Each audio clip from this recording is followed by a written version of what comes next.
Hello,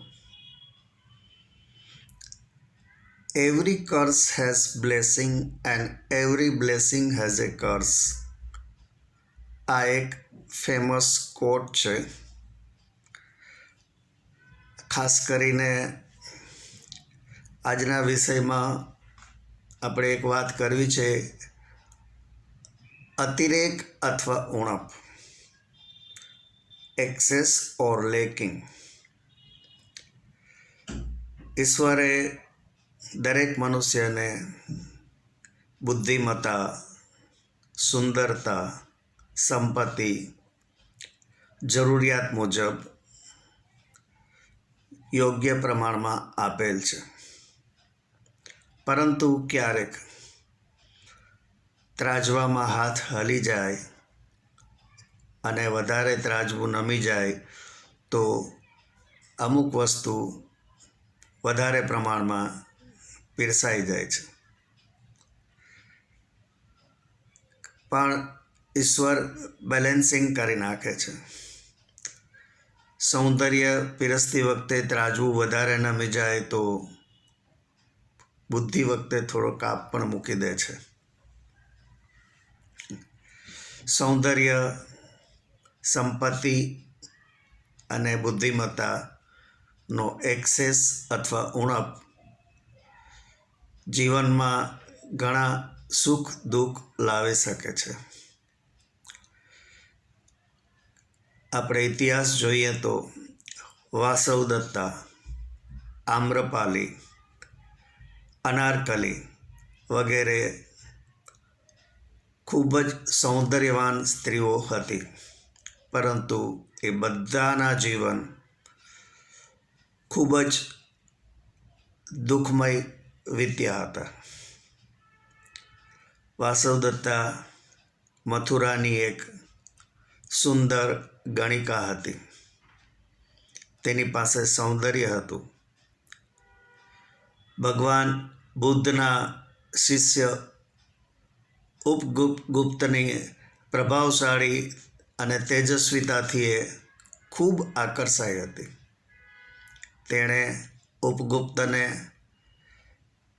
propose પણ કરેલું, પરંતુ ઉપગુપ્તએ કહ્યું, વાસવદત્તા, તને અત્યારે મારી જરૂર નથી. એમ કહીને તેણે વાસવદત્તાનો અસ્વીકાર કરેલો. નિરાશ થયેલી વાસવદત્તા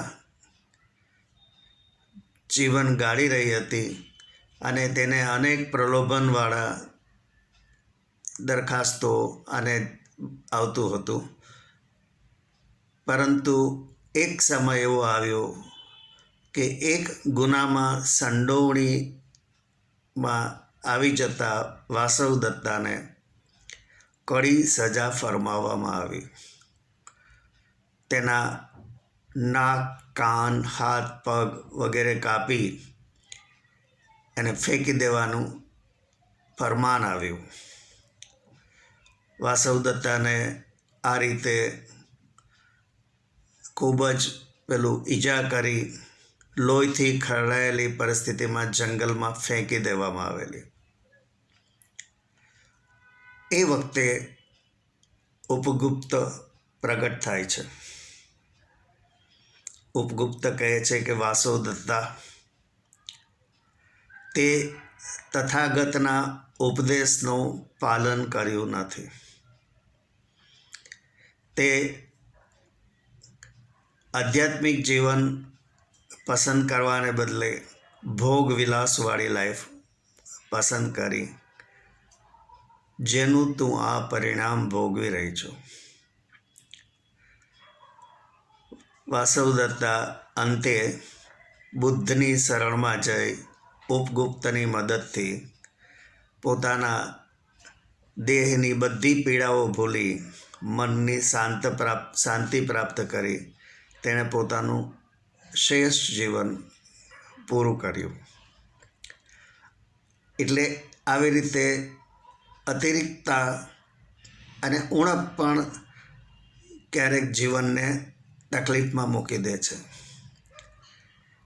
અતિરિક્તતામાં આપણે કહીએ તો અતિરિક્ત સંપત્તિ એ ઘણી વખત કૌટુંબિક અશાંતિનું મૂળ બને છે. કુટુંબમાં ઝઘડાઓ થાય છે અને ખૂબ અશાંતિ પણ ઉત્પન્ન થાય છે.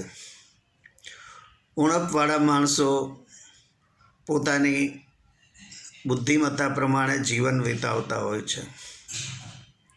એક વડીલ બેંકે જઈને આવ્યા, પછી એમણે જાહેર કર્યું કે બેંકોએ હવે ફિક્સ ડિપોઝિટ લેવાનું બંધ કર્યું છે. મેં પૂછ્યું કે તમે આવું કઈ રીતે કહી શકો? બેંકમાં કોઈ બોર્ડ માર્યું છે? તો કહે ના, બેંકમાં જે બોર્ડ ઉપર ફિક્સ ડિપોઝિટના સમયના રેટ લખેલા એ બોર્ડ એકદમ ક્લીન કરી નાખ્યું છે, ટોટલી બ્લેન્ક છે.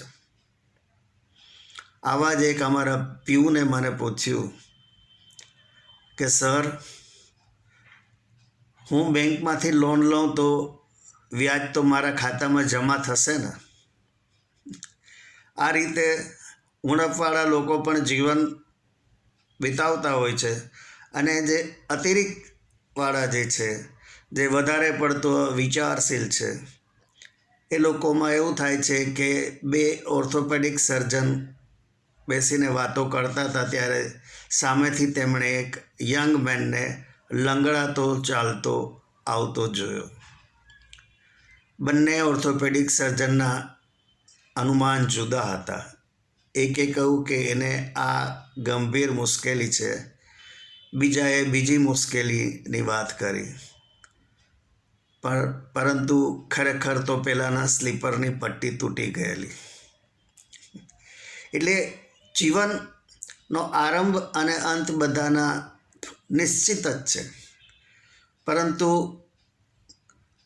સામાન્ય રીતે પ્રમાણસર બધી વસ્તુ મળી હોય તો એનું જીવન ઓછું સંઘર્ષમય બને છે. અને જેને કોઈ પણ વસ્તુની અતિરિક્તતા પ્રાપ્ત થઈ હોય અથવા અતિ ઉણપ હોય તેના જીવનમાં તકલીફો, સંઘર્ષ આવવાની શક્યતા ઘણી જ વધારે હોય છે.